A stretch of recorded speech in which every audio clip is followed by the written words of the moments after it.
just finished your aesthetic school, you are a new esthetician, or maybe someone that's just getting back into this industry. You are wanting to create something amazing, but there's no such a thing as a magic wand. However, if you are willing to put the time, being consistent, put yourself out there and be committed to your clients, then this tutorial is for you. Go get yourself a pen and paper, and I will give you guidelines and pointers on how to create an amazing business. So let's get started right now. So very quickly, my name is Maria from Aglaia Esthetics Online. If you're new on this channel, welcome. I want to thank most of all my subscribers for being here, being a support, and asking me a lot of questions. I am an esthetician.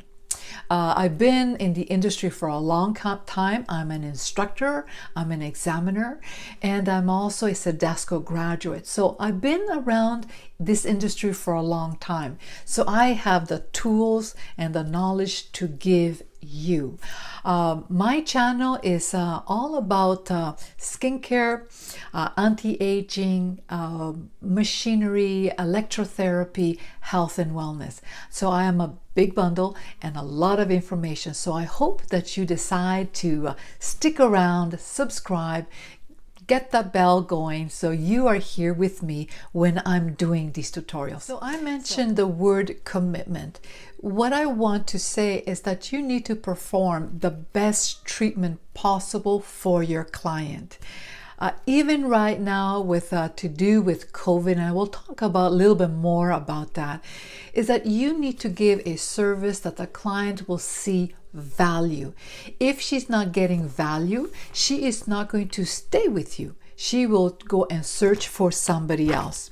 So during these times is that you need to give the passion that the client knows exactly that you are there for her, because there is so many estheticians out there. So to be able to give her a great service, a great experience is the key. You have to figure out how you can help her by looking at her skin and looking at her needs, and to be able to prescribe her the right service with the right timing, and also her home products or her regime, what she's going to be doing. The next one is to be able to connect with her, to know her by asking certain questions. You will have a client card, and through this client card you will be able to see her skin type, what she does, her general skincare routine, what she eats, and all that is all part of getting to know her. Good communication, to be able to extract from her what you are able to do for her. So by asking good questions, to be able to get to know her is essential in this industry. Now, when you write the information on your chart or a client card, write different things about her. So let's say you find out that she is going to go on a holiday, or her daughter is getting married. Write those notes down, so next time she comes in, you are able to continue that conversation. You have written down that her daughter is getting married, and when she comes back, talk about that. Hey, how was your daughter's wedding? What was it all about? Where did she go on her honeymoon? So you are part of her experience, not only about her skin, but about her life. This industry is also about people. And one of the most important things that I always say, especially to my students, is to work on your personality. And yes, because you're dealing with people. So people want to know about you.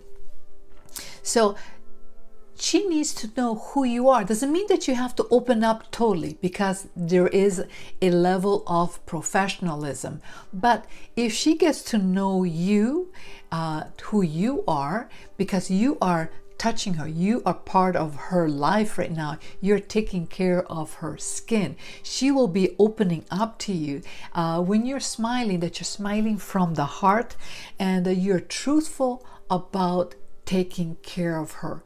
So your personality, who you are, your smile, who you are is very important, because the client is buying you. Yes, she's also going to get a product. She is buying the product, she is buying the service, but most of all, this is very important, she is buying you. This is very important because there's so many estheticians out there, and I'm going to repeat this one more later on. Be yourself. Try not to copy the person on Instagram, somebody that is successful in the Instagram, because if you are trying to copy somebody else, it is not you anymore. Next one is be part of social media and branding yourself. And that is by having a name, a logo, a certain look that you can brand yourself through Facebook, Twitter, Instagram, YouTube, and so that people can get to know you, who you are. Post your work.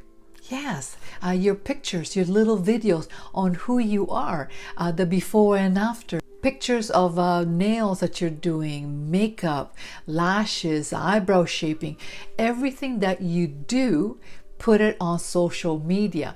Create a platform. It could be Facebook, it could be Twitter, it could be Instagram, whatever you feel comfortable, but at least 2 platforms.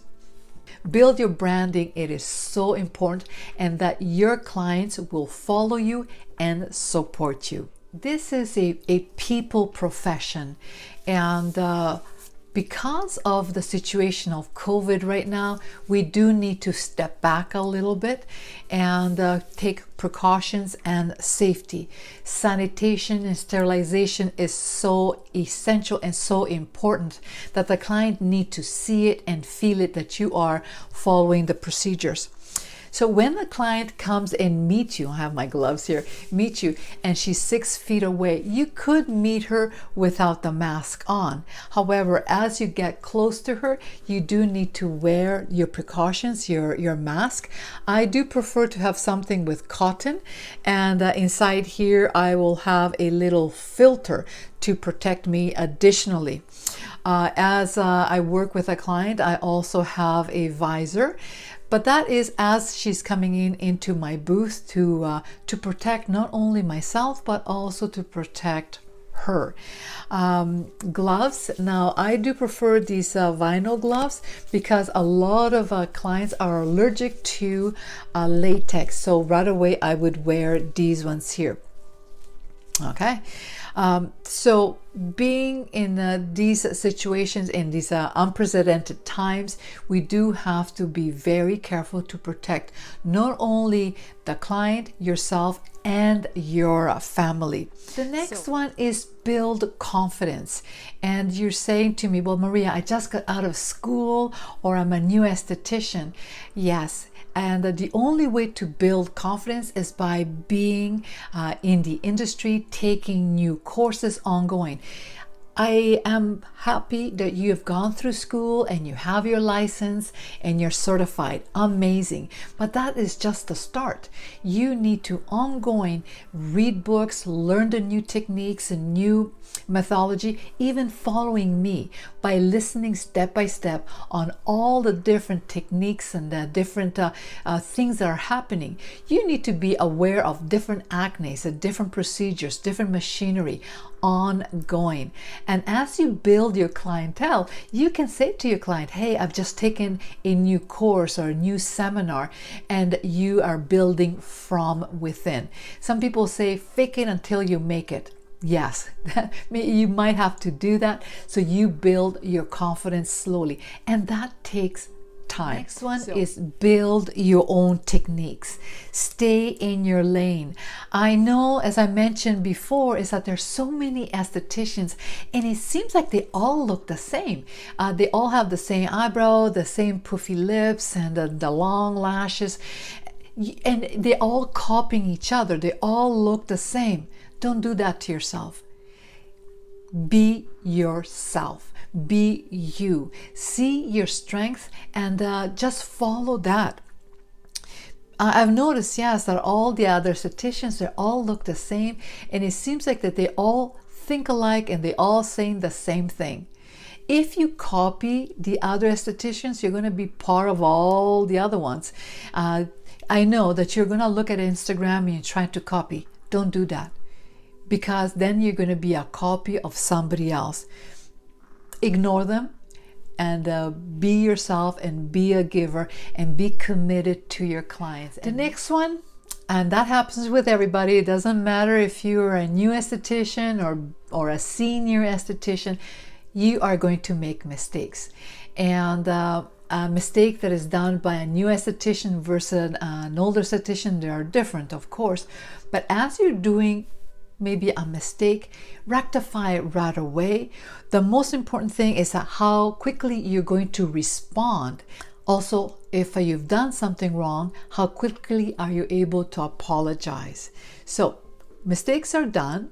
How quickly are you able to rectify and apologize, learn from it, and move on? Next one, number 9, do not give false hope. Know your products, know your treatments, know your machinery, know exactly how long it takes approximately to see results. However, don't give the client, oh yes, in 2 treatments your skin is going to look beautiful, or 6 treatments. Just tell them between 3 to 5 treatments, and let's see how your skin looks at that time to see if you need additional treatments. With the skincare, always give your client the right product or the right regime for home use, and work together with not only with the treatments, with the spa treatments, with health and wellness, with everything together, and be of service. So that need to know, tell your client that every skin, every body will react differently from all the different treatments that you provide.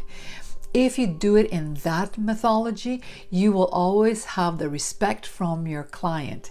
Now, if you are a young esthetician that you don't have much experience, you need to tell her from the experience of your other clients, this is what you have seen. Because if you have an older client and you're a new esthetician, she will look at you and say, okay, you have a perfect skin, or you have no wrinkles on your skin. How do you know how this product works? You have to tell her that because of your training and the experience that you have had from other clients, these are the things that you know that she will experience. Okay, last one, number 10. Do the best you can by taking care of yourself. That when you present yourself to your client, that you look the best you can with what you have. That you do not look like you just roll out of bed and that you have old makeup and your hair is in a messy bun and all that. Don't. But also do not compete with other estheticians. If you do not like false eyelashes, don't do that. If you don't like collagen injections, don't do that. Just as I mentioned before, be yourself, because the client is looking up to you. So for example, myself being a 60-year-old, that I do take care of myself by using my NRF2 skincare, by doing lymph drainage, doing microneedling, doing all these radio frequency. I do all those treatments on myself. That I take good supplements, that I drink my water, that I do all those specific things so I can look the best I can for what I have. If you, for example, have experienced acne, you as an esthetician, you can say to your client, I became an esthetician because I've had problems, skin problems all my life, and I am taking care of my skin by doing microneedling or by doing microdermabrasion and all those different kinds of treatments to take care of my acne scars. So do take care of yourself. Do use the products and the treatments that you provide so that clients can see that the treatments that you provide are working. This industry is an amazing industry. You can be an esthetician, you can become a medical esthetician, you can become a YouTuber like me, an instructor like me, you can be anything you want. But most of all, do get yourself out there, do postings, show your portfolio to people by being on Instagram, and yes, be out there and be of service. I hope that this tutorial have triggered something in you that you're saying, yes, that's what I need to do to become successful or more successful. So again, I hope that you enjoyed yourself. Do give me thumbs up. Get that bell going, and I will talk with you very, very soon. Take care.